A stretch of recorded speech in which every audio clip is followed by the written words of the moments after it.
নমস্কার বন্ধুরা, রন্ধনিকা 48 চ্যানেলে আপনাদের সবাইকে স্বাগত জানাই। আজকে আপনাদের নতুন একটা রেসিপি করে দেখাবো। চলুন রেসিপিটা শুরু করি। যারা মাছ মাংস খান না, নিরামিষের দিনে ভেজ অমলেট যদি থাকে তবে গরম গরম ভাত একটা দিয়েই এক থালা ভাত খাওয়া যাবে। কিভাবে এই ভেজ অমলেট করেছি এইবার শুরু করি রেসিপিটা। 500 গ্রাম পটল নিয়েছি, ধুয়ে নিয়ে পটলটাকে এইভাবে ঘুরিয়ে ঘুরিয়ে গ্রেট করে নিচ্ছি। কিন্তু এই গ্রেট করার সময় পটলের বীজ গেলে হবে না, বীজগুলো বাদ দিয়ে গ্রেট করে নিতে হবে ঘুরিয়ে ঘুরিয়ে। পুরো 500 গ্রাম পটল গ্রেট করে নিয়ে রেখে দিলাম। এইবার আলুর খোসা ছাড়িয়ে আলুটাকেও এইভাবে গ্রেট করে নিলাম। এখানে 250 আলু নিয়েছি। এইভাবে আলুটাকে গ্রেট করে নিয়ে জলে চুবিয়ে রেখেছি যাতে কালো না হয়ে যায়। আর পনির নিয়েছি 150 গ্রাম মতন পনির নিয়েছি। পনিরটাকেও একইভাবে গ্রেট করে নিলাম। সব পনিরটা গ্রেট করা হয়ে গেছে।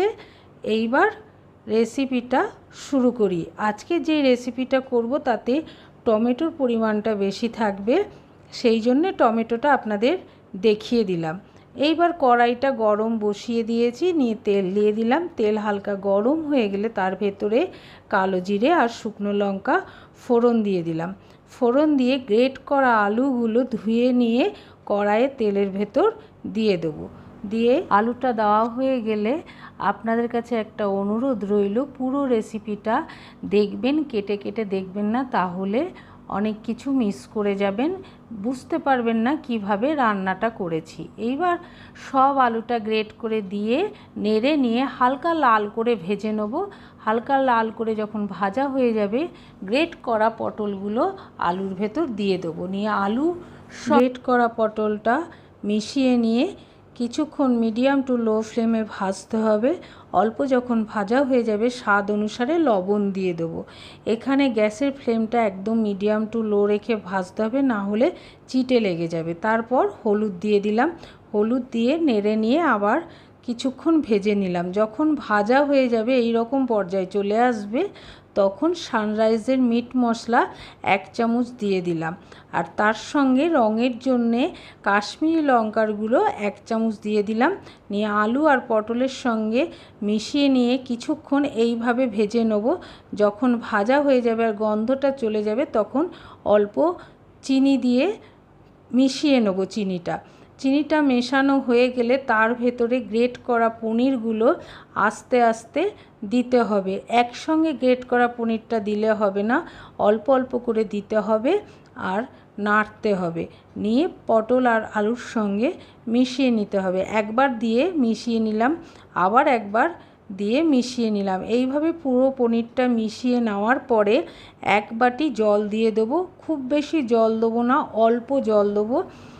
মিডিয়াম টু লো ফ্লেমে কিছুক্ষণ ফুটিয়ে নেব। তার মাঝখানে কিছু কাজ আছে, সেই কাজগুলো করে নিই। একটা থালা নিয়ে নিলাম, তাতে গোটা 10টা পাঁপড় নিয়ে নিলাম। এখানে মশলা দেওয়া পাঁপড় নিয়েছি, আপনারা ইচ্ছা করলে মশলা ছাড়াও নিতে পারেন। নিয়ে থালাতে জল দিয়ে দিলাম। জল দিয়ে পাঁপড়টা এদিক ওদিক করে ঘুরিয়ে নেব জলের ভেতর, নিয়ে সঙ্গে সঙ্গে তুলে নেব। তুলে নিয়ে একটা থালাতে পাঁপড়টা শুকোনোর জন্যে রেখে দেবো। এইভাবে যতগুলো আমি অমলেট করব, পাঁপড়ের অমলেট, ততগুলো পাঁপড় এইভাবে জলে এপিট ওপিট করে ভিজিয়ে দিয়ে তুলে শুকিয়ে দিতে হবে। আপনারা দেখে বুঝতে পাচ্ছেন, এইভাবে রেখে দেব। জল থেকে ভিজিয়ে 1-2 মিনিট শুকিয়ে নিতে হবে। শুকোনোর জন্য রেখে দিয়ে অন্যদিকে আলু আর পটলটা মিডিয়াম টু লো ফ্লেমে জলটা শুকোনোর জন্য রেখেছিলাম। জলটা শুকিয়ে টাইট হয়ে গেছে। আলু আর পটলটা আর সঙ্গে পনিরটা ছিল, সেটা টাইট হয়ে পুরটা তৈরি হয়ে গেছে। একটা থালায় তুলে রেখে দিলাম। পাঁপড়গুলো জলে চুবিয়ে এদিক ওদিক করে একটা থালাতে রেখে দিয়েছিলাম। সেখান থেকে একটা পাঁপড় নিয়ে নিলাম। নিয়ে সেখান থেকে একটা পাঁপড় থালার ওপরে রেখে দিলাম। রেখে দেওয়ার পরে চামচে করে পুরটা পুরো পাঁপড়ের ওপর এইভাবে দিতে হবে। আপনারা দেখে নিশ্চয়ই বুঝতে পাচ্ছেন। নিয়ে পুরটা দেওয়া হয়ে গেলে এইভাবে একদিক দিয়ে দেবো, দিয়ে উল্টো দিকটা এইভাবে মুড়িয়ে নিতে হবে। এইভাবে একটা একটা করে পটল, আলু, পনির গ্রেট করে যে ভেজ পুরটা তৈরি করেছিলাম সেই ভেজ পুর দিয়ে অমলেট অনেকগুলো করে রেডি করে নিলাম।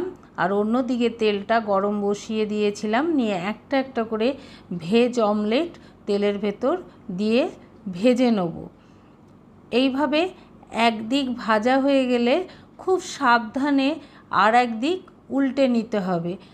দুটো জিনিস দিয়ে উল্টোলে খুব সুন্দর উল্টে যাবে, কোনো প্রবলেম হবে না আর ভেঙেও যাবে না। উল্টে দিয়ে আর একদিক ভেজে নেব। ভাজা হয়ে গেলে আস্তে আস্তে ঝান্নার সাহায্যে একটা থালায় অমলেটটা তুলে নেব। ফ্রাই প্যানে যে বাকি তেল আছে তার ভেতরে আবার অমলেটটা দেব। এদিক ওদিক করে দুদিকই ভেজে এইভাবে সব অমলেটগুলো ভেজে একটা থালায় তুলে নেব। আপনাদের যদি নিরামিষ পাঁপড়ের ভেজ অমলেট ভালো লেগে থাকে তবে অনেক অনেক শেয়ার করবেন আর সাবস্ক্রাইব করে নোটিফিকেশানটা অন করে রাখবেন যাতে আমার পরের রেসিপিগুলো আপনারা দেখতে পান। এইবার ফ্রাই প্যান থেকে কিছুটা তেল একটা বাটিতে ঢেলে নিয়ে অল্প তেল রেখেছি, তার ভেতরে গোটা জিরে আর তেজপাতা ফোড়ন দিয়ে দিলাম। ফোড়ন দিয়ে টমেটো কুচি দিয়ে দিলাম। এখানে 250 গ্রাম মতন টমেটো দিয়েছি। দিয়ে একটু ভেজে নেওয়ার পরে স্বাদ অনুসারে লবণ দিয়ে দেবো। লবণ দিলে টমেটোটা গলে যাবে কিছুক্ষণ ভাজার পরে। এইভাবে কিছুক্ষণ ভেজে নেবো টমেটোটা। একটু যখন ভাজা হয়ে যাবে, গলা গলা ভাব হয়ে আসবে টমেটোটা, তখন মাঝখানটা একটু ফাঁকা করে হিং দিয়ে দেবো। হিং দেওয়া হয়ে গেলে একটু নেড়ে নিয়ে একটু ভেজে নেবো। ভেজে নিয়ে টমেটোর সঙ্গে হিংটা মিশিয়ে নেব। তারপর 1 চামচ মতন আদা বাটা, আদা আর কাঁচা লঙ্কা একসঙ্গেই বাটা ছিল সেটাই দিলাম। আর তার সঙ্গে 1/2 চামচ মতন জিরে গুঁড়ো আর 1/2 চামচ মতন ধনে গুঁড়ো আর 1/2 চামচ মতন চিনি দিলাম। কেননা নিরামিষ রান্নাতে একটু চিনি দিলে ভালো লাগে, সেই জন্য চিনি দিলাম। আপনারা যদি মনে করেন স্কিপ করবেন তা স্কিপ করে যাবেন। 1 চামচ মতো কাশ্মীরি লঙ্কার গুঁড়ো দিয়ে টমেটোর সঙ্গে আর মশলাগুলোর সঙ্গে ভালো করে মিশিয়ে নিয়ে কিছুক্ষণ মশলাটা ভাজতে হবে। যখন তেল ছেড়ে যাবে বা মশলার গন্ধ চলে যাবে তখন 1 বাটি জল দিয়ে দিতে হবে। জল দিয়ে নেড়ে নিয়ে মশলার সঙ্গে মিশিয়ে নিতে হবে। মিশিয়ে নিয়ে যতক্ষণ পর্যন্ত না ফুটছে ততক্ষণ ফুটিয়ে নিতে হবে। ফুটে উঠলে আস্তে আস্তে অমলেটগুলো ঝোলের ভেতর দিতে হবে। গ্যাসের ফ্লেমটা একদম কম করে দিতে হবে। তারপর অমলেটগুলো দেওয়া হয়ে গেলে গ্যাসের ফ্লেমটা বন্ধ করে দিলেই হবে। দিয়ে অমলেটটা দেওয়া হয়ে গেলে আস্তে আস্তে খুন্তিতে করে এইভাবে ঝোলের ভেতর ডুবিয়ে দিতে হবে। দিয়ে একটু সরিয়ে ভালো করে অমলেটটা ঝোলের ভেতর ডুবিয়ে দিলাম। ডুবিয়ে একটু রেখে দিতে হবে গ্যাসটাকে বন্ধ করে। তারপর ওপর থেকে ধনেপাতা কুচি ছড়িয়ে দিয়ে একটু নেড়ে দেবো। দিয়ে ঢাকা দিয়ে 1 মিনিট মতন রেখে দিতে হবে। তারপর গরম গরম ভাতের সঙ্গে পরিবেশন করে দিলেই হয়ে যাবে। নিরামিষের দিনে অবশ্যই আপনারা এইভাবে রান্নাটা করে খেয়ে দেখবেন আর আমাকে কমেন্ট করে জানাবেন কেমন খেতে হয়েছে। আপনাদের কমেন্টের আশায় রইলাম। 4 পিস অমলেট ডাল দিয়ে ভাজা খাওয়ার জন্য রাখা হয়েছে আর কিছুটা ঝোল করেছিলাম। পরে আবার নতুন একটা রেসিপি নিয়ে দেখা হবে। আপনারা সবাই খুব ভালো থাকবেন, সুস্থ থাকবেন, সাবধানে থাকবেন।